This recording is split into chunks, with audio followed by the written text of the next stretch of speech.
Pil se nikad neće stići do groblja. Zakasnit ću na audiciju za pevača u Lipovom Mladu. To je najbolji restoran u Beogradu. Vi ste pevač? Nemojte. Bilo bi mi neobično drago da me čujete. Smatrajte se pozvanim. Ne znam. Biću sigurno primljen. Pevao bih samo za vas.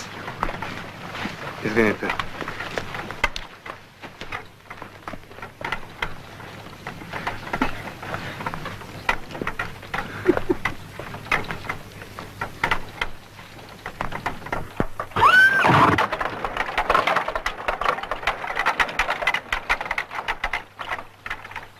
A što si gađao konja? A da požuri malo, vidi Mrcina kako se vuče.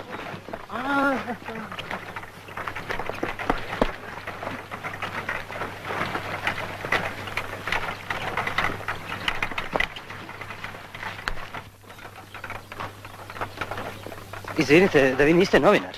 A ne. Ja zapisujem narodne umotvorine i neobične retke reči. Aha, svaka čast. Da, pa neko mora da vodi računa o bogatstvu ovog naroda.